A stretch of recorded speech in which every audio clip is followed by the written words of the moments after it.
이게 왜 생존이냐 그러면 지금까지도 우리에게 영향을 미치고 있기 때문에.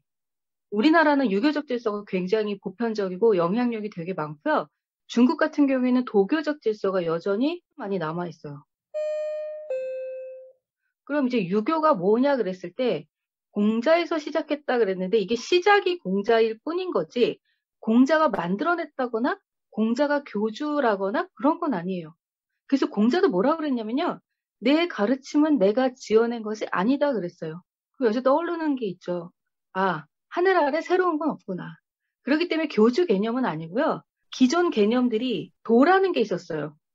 천, 도 같은 개념이고요. 그 하늘의 원리 이거를 이제 땅에서는 도로 움직이는 거고 걔가 이제 인간에게 있어서 행위가 됐을 때는 덕이 돼요. 그러니까 하늘의 도를 드러내는 인간의 행위가 덕이라고 할 수 있는 거고요. 결국은 그게 초월적 진리를 어떻게 현세적인 삶에 적용을 하느냐. 그래서 이제 유교의 핵심 교리 그럼 결국은 숙이 아닌 그러니까 숙이 즉 나를 닦는 거죠. 수행하는 거고요. 아닌 여기서 이는 다른 사람 그냥 또는 사람을 생각하시면 돼요. 즉 사람을 편안하게 하는 거고 그럼 여기서 이제 사람들이 많이 모여 있는 게 공동체인 거죠. 그러니까 나를 닦고 공동체를 편안하게 하는 거 그게 결국은 유교가 가지고 있는 핵심 교리예요. 그게 공자는 춘추 시대 때 그 혼란기 때 주나라 시절의 그 질서를 회복하고 싶다라는 이제 그런 지향성을 가지고 있었던 사람인데 중국 같은 경우에는 역사가 하나라, 은나라, 주나라, 그 다음에 춘추 전국 지나서 그 다음에 이제 그 유명한 그 진시 황제가 통일 국가를 이뤘던 그 진나라 그 직전 사람이에요. 그러니까 그 춘추 전국은 굉장히 혼란스럽다 보니까 여러 나라가 서로 일어나가지고 분웅할 것이더라고 우리가 보통 그렇게 얘기를 하죠. 그 정도로 많은 전쟁들이 있다 보니까 백성들이 살기가 어려웠어요. 그럼 백성들이 살기가 어려우니까 어떻게 하면 좀 살기가 좋을까? 그게 이제 유교적 질서. 이렇게 공자가 생각했던 거죠. 공자는 상당히 키가 크고 덩치가 좋고 잘생기고 뭐 그랬다고 전해져요. 그리고 공자를 우리가 보통 성인이라고 이야기를 하는데 이제 본인 스스로는 교육자라고 그 생각을 했던 사람인 거고요. 예전에 그 공자 시대에는 이웃집에 놀러 갈 때 예의가 그 생선 한 마리 가져가는 거래요.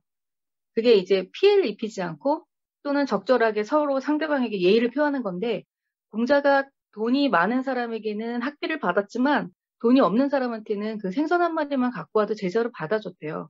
그러니까 대단한 교육자라고 할 수가 있는 거죠. 그 공자가 하고 싶었던 게 바로 뭔데? 그런 춘추 전국 시대의 혼란기 때 과거의 주나라는 굉장히 질서가 잡혔는데 그때로 좀 돌아가면 어떨까? 아, 그럼 그때로 돌아가기 위해서 핵심 교리는 뭔데? 숙이 아니냐. 이렇게 되는 거예요. 그럼 이런 공자의 사상을 받은 사람들이 이제 여러 그룹이 나오는데, 워낙에 공자는 제자들을 많이 받았기 때문에 제자 그룹이 많았어요. 근데 그 많은 제자 그룹 중에서도 단연코 주류 그룹이 맹자였던 거예요. 엘리트, 맹자를 중심으로 해가지고 공자의 사상을 바로 받아들였는데, 근데 이 직제자는 아니에요. 직제자가 아니란 이야기는 살아생전 공자한테 직접 배운 제자가 아니기 때문에 이게 어디랑 비교가 많이 되냐 그러면요. 기독교의 바울하고 유사하다는 얘기를 들어요. 근데 기독교에서 바울이 예수의 직제자가 아니죠. 살아생전 예수에게 직접 배운 사람이 아니에요. 마찬가지예요. 우리가 보통 공자의 제자 그런 맹자를 생각하지만 맹자는 공자의 직제자가 아니에요. 영향력을 받은 많은 제자 그룹 중에 하나였는데 주류 그룹이었던 거고 단연코 이제 그 앞섰던 그룹이었던 거예요. 원래 공자 제자는 제일 유명한 사람이 안회예요. 공자가 굉장히 사랑했고 아내가 죽을 때 엄청 슬퍼서 통곡을 했다고 하는 그런 공자의 사상을 이어가지고 맹자가 받았을 때 그 맹자가 굉장히 유명하게 바로 이 성선설이에요. 인간의 본성은 원래 선해라고 말했을 때 그 성선설. 근데 이 성선설하고 순자의 성악설하고 보통 비교가 많이 되는데 기준이 달라서 그래요. 맹자의 성선설할 때 그 선은요, 뭘 선이라고 보냐 그러면 측은지심이에요. 불쌍하게 생각하는 마음. 그래서 왜 그 유명한 일화 있어요. 아기가 우물로 기어가요. 그러면 웬만큼 진짜 사이코패스 아니면 아기를 구하겠죠. 그 아기를 구하려는 마음이 누구에게나 있는 보편적 심성이라면 그건 성선설이야. 그러면서 이제 인간의 본성의 선을 측은지심으로 놓고 인간은 원래 선해라고 얘기했고 그렇기 때문에 교육을 통해서 이상향을 가르치고 배우고 하면 되는 거야. 이렇게 생각을 했던 사람인 거고요. 순자는 기준이 달라서 그래요. 뭘 그럼 악이라고 생각했냐? 인간의 본성이 왜 악이냐 그랬을 때 그 악은요, 이기주의를 얘기해요. 우리 인간은요, 아무리 가까운 사이거나 또는 아무리 가족이라고 하더라도 일단 나를 중심으로 먼저 생각을 하잖아요. 거봐, 이기적이잖아. 유교는 어쨌든 성선이든 성악이든 교육이 중요해요. 그러니까 이 악을 자꾸 다스려야 되는 거예요. 통제를 하고. 근데 이런 성악설 같은 경우에 주류인 맹자계통에서는 이단 취급했어요. 그럼 순자가 여기서 그냥 영향력이 그냥 바로 없어지냐? 그렇진 않고요. 오히려 순자 같은 경우에는 이후에 한비자 같은 법가에 영향을 미쳐서 인간의 본성을 믿을 수가 없기 때문에 제도를 통해서 규율, 법, 규칙 이런 걸 통해서 통제해야 돼. 이 순자의 성악설이 오히려 한비자의 법가로 이어지면서 서구에서 이야기하는 우리가 기본적으로 사람은 믿을 수가 없어.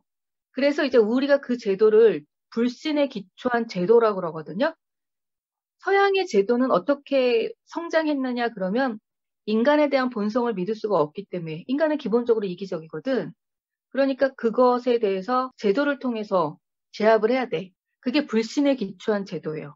그 불신에 기초한 제도와 한비자의 법과가 상당히 유사해요. 그래서 서구 같은 경우에는 통제하고 균형, 이거 굉장히 중요하게 생각해서 상권 분립이라는 게 나온 거잖아요.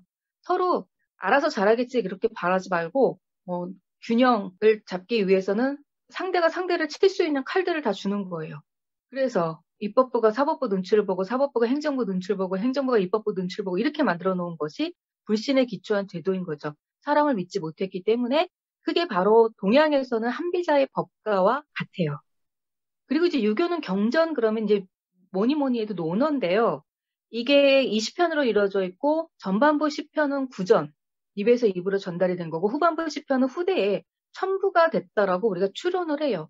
그리고 그 제가 논어 첫 구절만 올렸는데 이게 되게 유명한 거라서 그래요. 뭐든지 첫 구절이나 1편이나 이런 것들이 유명한데 거기 보시면은 왜 자왈, 하기, 시습지면 불역 열호와 유붕 자원 방래하면 불역 낙호와 인부지 이불온하면 불역 분자호와 요거 있잖아요. 배우고 때때로 그것을 익히면 또한 기쁘지 아니한가. 배우는 거 되게 중요하게 생각했고요. 벗이 멀리서 찾아오면 또한 즐겁지 아니한가. 요거 인간관계죠. 인간관계 중요했고요. 남이 알아주지 않아도 성리지 않으면 또한 군자가 아니겠는가. 그래서 다른 사람 눈치 보는 것보다 내 스스로에게 정직해야 되는 게 중요한 게 유교의 덕목인데 여기서 이제 군자라고 말했을 때 이 군자가 바로 유교에서는 가장 지향하고 있는 바인 거죠. 이 군자 개념은 확실히 메시아 개념하고는 다른 게 저절로 알아서 구원을 해주는 게 아니라 내가 열심히 수기를 해야지 비로소 군자가 돼요. 물론 공자를 성인이라고 후대는 이야기를 하지만 공자는 스스로 자신을 성인이라고 생각하지 않았고요. 성인은 뭔가 초월성이 있어야 되고 보통 인간하고는 다르잖아요. 서 있는 지평선이. 근데 공자는 스스로를 군자가 되기 위해서 평생 노력한 사람으로 본인도 군자가 되기 위해서 애썼던 그런 사람이었어요. 그래서 목표를 보시면 인을 완성해야 되는데 그럼 인은 뭐냐? 인이 결국은 유교에서는 진리인 건데 이 인이 오늘날로 따지면 휴머니즘에 가장 가깝다고 보시면 돼요. 인간을 인간답게 사는 게 어떻게 하는 걸까? 요거예요. 인간이 인간답게. 이게 진짜 중요해요. 휴머니즘. 그럼 이 휴머니즘을 따르기 위해서 군자가 돼야 되고 이 군자는 어떻게 하면 되느냐? 예라는 게 이제 보통 율법인 거죠. 우리가 매너에 해당이 되는 거죠. 이 율법을 따르다 보면 인이라는 게 결국은 최종 도달해야 될 진리인데 덕목이죠, 결국은. 이 인을 완성한다는 거예요. 군자가 예를 따르다 보면 인을 완성해. 그러다 보면은 인을 완성하고 있으니까 나는 군자가 돼 있는 거예요. 그럼 땡이에요. 유교는 군자가 되면 땡이에요. 근데 모든 사람이 군자가 될 수가 없어요. 그러다 보니까 이런 말을 했어요. 군자는 의를 따르고 정의, 공의 이런 의를 따르고 소인배는 이를 따라요. 돈, 이재, 이해관계 이런 거죠. 그럼 이제 이렇게 되면요. 오늘날의 자본주의의 대부분은 이 소인배에 가깝게 되는 거예요. 자본주의에 살고 있는 대부분의 많은 사람들은. 왜냐하면 이해관계, 이익을 따르니까. 의를 따른다는 게 실제로 쉽지는 않은 거죠. 그래서 유교는 좀 옛날 거 아니야? 뭐 이렇게 생각할 수도 있지만 근데 여전히 이런 게 있잖아요. 정의라는 문제가 있고 여전히 정의사회 구현을 하고 있다 그러면 그게 이제 의에 해당이 되는 거죠. 근데 요게 오늘날의 의는요. 확실히 이를 버리고 의가 안 돼요. 그래서 대의를 위해서 소의를 희생하라거나 이런 거 안 됩니다. 이런 부분에 있어서 유교가 군자하고 소인배를 딱 나누는 요 기점이 오늘날에는 과연 이게 잘 맞나? 이런 건 있어요.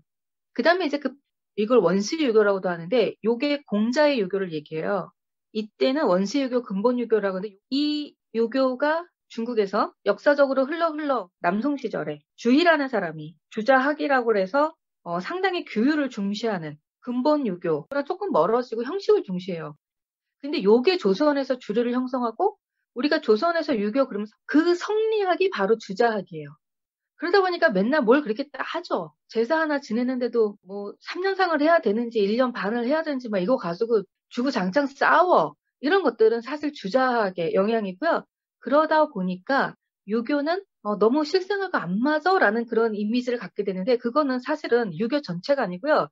근본 유교 내지는 원시 유교라고 말하는 공자의 유교는 사실은 일상하고 굉장히 밀접하고 여기서 말하는 예라는 건 그냥 매너라고 생각하시면 돼요. 오히려 굉장한 법칙, 뭐 규칙 이런 거보다는 그냥 아버지가 아버지답게 임금이 임금답게 자녀가 자녀답게 이런 답게라는 거는 오늘날도 따르지만 사실은 매너에 가까워요.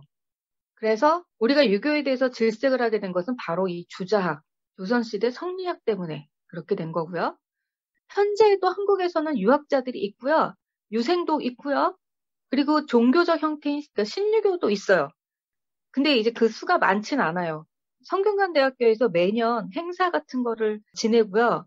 성균관에서 하는 거는 이제 유교라기보다는 유가에 더 가깝기도 하겠죠. 유가 그럴 때 가가 붙으면 사상인 거고 사상 철학적 부분이 크고 유교 그랬을 때 교는 종교적 특성이 큰데요. 제사도 지내니까 어떻게 보면 유교적 특성이 있긴 하지만 그렇다고 해서 그 유생들이 어떤 신도냐, 신자냐 이렇게 말하기는 좀 어려워요. 근데 신유교는 요건 종교적인 걸 가지고 있습니다. 그 다음에 이제 도교로 들어가면 도교는 뭐니 해도 노자, 장자. 이게 굉장히 중요한데 이 둘은요, 무슨 제자 관계로 연결됐거나 그런 건 아니에요. 노자 따로 장자 따로인데 이 노자나 장자나 다 은둔 사상에서 온 거예요. 그러니까 중국에는 땅이 넓다 보니까 별의별 사상들이 다 많지만 그중에서 큰 주류라고 할 수 있을 만큼 많은 사람들에게 인기 있었던 것 중에 하나가 속세를 좀 떠서 숨어서 사는 그런 은자들도 있었거든요.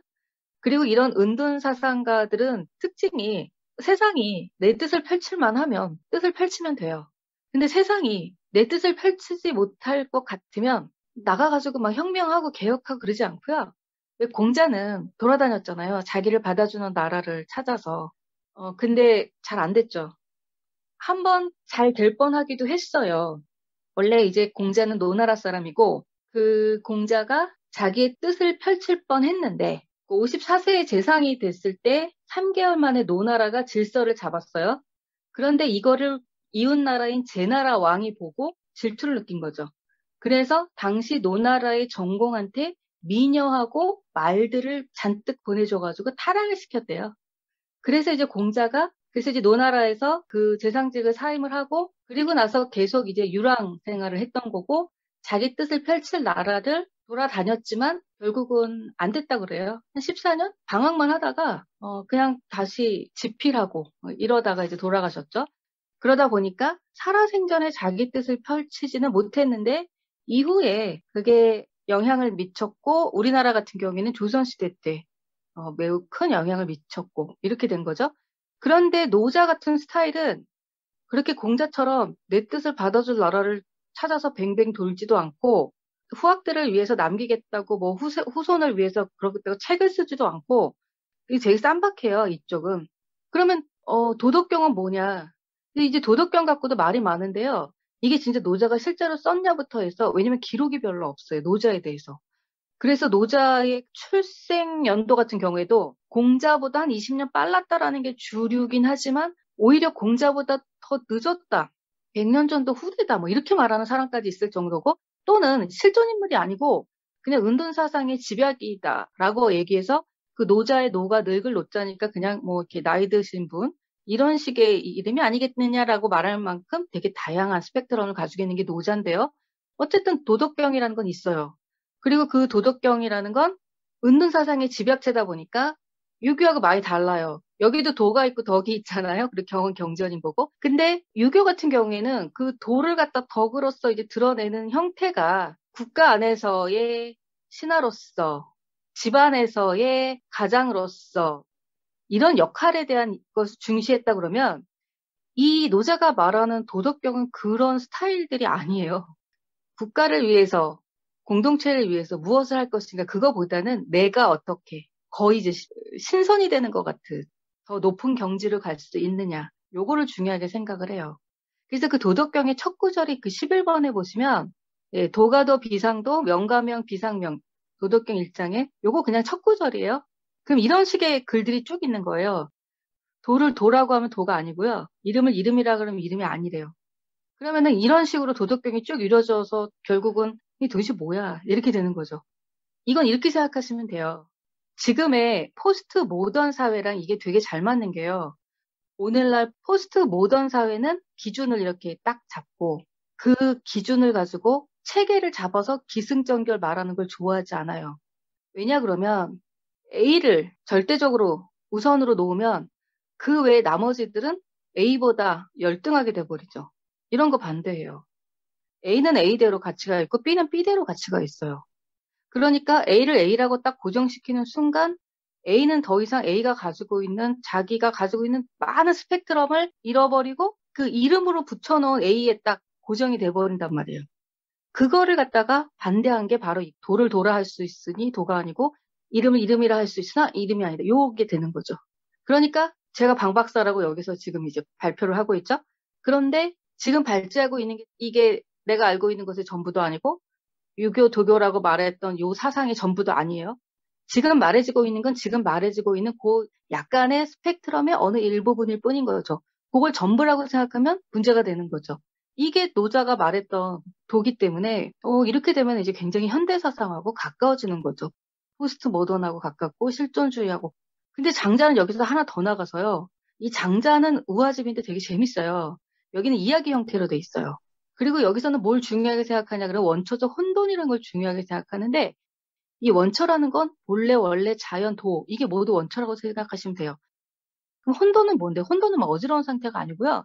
지금처럼 이렇게 나눠져 있는 분화된 상태가 아닌 그런 원형, 총체, 전체 요 상태가 혼돈이라고 생각하시면 돼요. 그러니까 이 원래의 상태로 돌아가는 거. 장자도 이제 11번에 제가 이렇게 1편 소요유가 유명하긴 한데 여기 보면 자유롭게 논일다 뭐 첫 부분에 보면 이런 식의 얘기들이 있어요. 북쪽 깊은 바다에 물고기 한 마리가 살았는데 그 이름은 곤이라였습니다. 그 크기가 몇 천리인지 알 수 없습니다. 물고기가 변하여 새가 되었는데 이름을 붕이라였습니다. 그 등 길이가 몇 천리인지 알 수 없습니다. 한번 기운을 모아 힘차게 날아오면 날개는 하늘에 들이온 구름 같았습니다. 이 새는 바다 기운이 움직여 물결이 흉흉해지면 남쪽 깊은 바다로 가는데 그 바다를 예로부터 하늘못이라 하였습니다. 이러면서 얘기가 쭉 이렇게 이어지는데 다 읽었고 나도 그래서 뭐지? 뭘 말하는 거지? 막 이래요. 하늘에서 부는 퉁소 소리도 막 들어야 되고 막 땅에서 나는 소리도 들어야 되고 그러니까 이제 이런 식의 이야기들은 뭘 말하고 싶은 거냐 그러면 결국은 하늘과 내가 또는 나랑 땅이 하나가 되는 아주 큰 스케일을 통해서 천지인 나뉘고 다시 사람 같은 경우에도 분화되기 전 뭐 신하, 임금 또는 뭐 가정 안에서도 아버지, 어머니, 아들, 딸 이렇게 다 나뉘기 전에 원래 상태를 이야기하려고 하다 보니까 굉장히 스케일이 큰 그런 우화들이 나오고 근데 이런 우화들만 있으면 재미가 없을 텐데 우리가 알기 쉬운 우화들 같은 경우에도 이 장자에는 꽤 많아요. 그러니까 예를 들어서 구불구불 못생긴 소나무를 보면서 누가 아유 쟨 소나무가 왜 저래 막 이렇게 얘기했더니 장자가 그걸 딱 보고 있다가 쟨 저러니까 살아남은 거지 이렇게 얘기를 해요. 크고 굵직굵직한 그런 나무들은 목재가 되기 좋기 때문에 걔는 먼저 팔려 나가버리고 저렇게 못생겼기 때문에 쟤는 살아남았다는 거예요. 그러니까 살아남아서 더 좋다 그런 말이 아니고요. 모든 사물 또는 모든 인간이 가지고 있는 그 각각의 장단점에는 그렇게 비교 우위를 할 수 있는 게 없다라는 말을 하고 싶은 거예요. 그래서 등급으로 나누고 이런 거 싫어하고요. 그러다 보니까 노자나 장자나 유교 이쪽하고는 안 맞고 굉장히 싫어해요. 왜냐면 유교는 뭘 너무 나눠놔요. 자꾸 뭘 구분해놔요. 이런 거 싫어해요. 근데 이제 이런 도가 사상적인 면이 종교적인 측면으로 가게 된 건 3번의 그 신선 추구 때문에 그래요. 불로장생, 늙지 않고 죽지 않고 도교, 영원한 삶을 추구하는 게 여기서 나와요. 그래서 우리 문학작품 같은 경우에도 보면은 홍길동 같은 경우에 막 도술 쓰거든요. 홍길동이 도사를 만나서 그 도술을 배워요. 이런 거 도교적 영향이에요. 그리고 매우 중요한 게 그 4번의 상대적 가치. 이게 도교에서는 정말 중요한 게 이분법적 구조를 깨버려요. 그리고 선악을 해체해버려요. 이게 좋고 이게 나빠. 그런 거 없어요. 잘생긴 사람은 좋고 못생긴 사람은 나빠. 이런 거 없어요. 잘생긴 사람은 잘생긴 사람대로 장단점이 있고 못생긴 사람은 못생긴 사람대로 장단점이 있어. 이런 식으로 이제 전부 해체를 시켜버려요.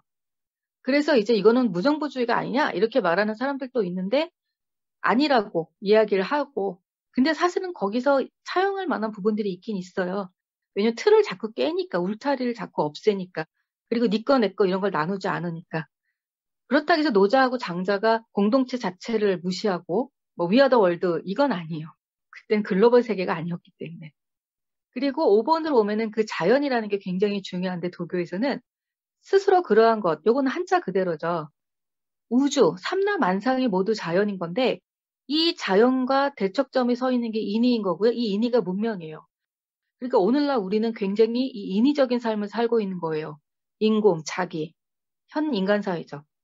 이런 문명 사회가 결국은 인간이 가지고 있는 자연성을 갖다가 말살시키고 원래 가지고 있는 본질에서 점점 멀어지게 한다.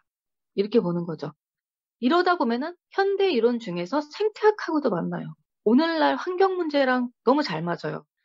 그러니까 도교는요, 오히려 오늘날에 훨씬 더 현대인들하고 잘 맞는 그런 사상이 된 거죠. 왜냐면 해체지, 이분법 벗어났지, 그리고 친자연적이지, 인간 중심에서 벗어난 패러다임, 이걸 얘기하거든요. 무위, 위, 이거 할위자죠. 위, 뭔가 하려고 하지 말란 얘기예요, 무위는. 굉장히 친생태적이죠. 그래서 이 도교가 이미 20세기에 서구에서 특히 이제 지식인층에서 굉장히 좋아하는 철학 사상이었다 그래요. 그래서 이제 인간 중심에서 벗어나 자연 전체를 보자. 기존의 틀을 완전 전복시키는 거죠. 그리고 이제 왜 은둔을 선택하게 되냐? 일단은 유교적 기준의 세계를 거부했고요. 유교적 기준이 뭔데? 상하, 좌우 이게 전부 다 나눠져 있어요. 유교는. 이거 싫어해요. 그리고 본인들 스스로 세상에 욕심이 없다라고 이야기를 합니다. 세상에 욕심이 없으면 어떻게 돼요? 은둔하면 돼요. 근데 세상이 너무너무 살기가 좋으면 그땐 다 같이 위아더 월드 살면 되는데 세상이 그럴 거라고 믿지 않기 때문에 은둔을 하게 되는 거죠. 그래서 8번의 목표로 오면은 해탈, 초월, 무애. 애가 이제 장애할 때 그 애예요. 그러니까 장애됨이 없고 방해됨이 없는 상태거든요. 거칠 것이 없는 상태를 말해요. 그 경지에 도달하는 거고 그렇게 되면 신선이 돼요. 이게 이제 니체에게도 영향을 미쳤다고 보는 거고 니체의 초인 사상과 만나는 부분이라고 봐요. 그리고 9번에 보면은 회전문의 축 이야기가 나오는데 그 회전문이라는 거는 가운데 축이 있고 그 축을 기준으로 해가지고 문이 돌아가죠. 그런 회전문의 축처럼 다양한 가치를 관망하는 거예요. 상대적 가치의 절대화가 결국은 갈등을 초래하니까 상대적 가치를 상대적 가치라고 그냥 인정해. 여기다 절대적으로 우리가 최고야. 우리만 옳아. 이렇게 하지 마. 이분법적 사고를 깨버려. 그 얘기죠. 이게 이제 선민의식 생각하시면 정말 완전 먼 얘기다. 이렇게 볼 수 있는 거죠. 그럼 뭐가 좋은데? 그래서 그 효과는요. 고통에 휘둘리지 않는 자신을 갖게 돼요. 내가 도교 사상에 흠뻑 빠져서 거기에 심취했어. 이 세상이 별거 아니기 때문에 고통에 휘둘리지 않는 자신을 갖게 되는 거예요. 그럼 최근에 자기계발서라든가 또는 심리학과 관련된 책들 중에는 이런 거 되게 많이 있어요. 관계로부터 자유로워지기, 뭐 타인과 거리 유지하기, 나쁜 사람 떼어내기, 뭐 이런 것들은 사실 다 여기에 해당이 돼요. 나답게 살기. 여기 전부 여기에 해당이 돼요. 그리고 스스로에게는 반성의 틀을 제시하고 자기 성찰을 유도하게 되죠. 나는 안 그런가? 이런 생각을 하게 된다는 거죠. 그래서 오늘날의 뭐 도교나 신도가 막 있고 막 교단이 막 있고 이러진 않지만 여전히 현대인들에게 도가적 사상은 그런 해체주의, 포스트 모던한 그런 사상 때문에 영향을 많이 미치고 있고요. 우리가 모두 신선이 될 수 없죠, 물론. 그렇지만 거리 유지를 하고 내 자신을 중심에다 놓고 세상을 관망하고 이런 식의 삶의 태도는 얼마든지 가능하죠. 막 국위 영화를 누리려고 애쓰지 않고 소박한 삶을 살려고 하고 그리고 국가 형태도요, 작은 국가를 지향했어요. 오늘날의 중국하고는 너무나 안 맞죠.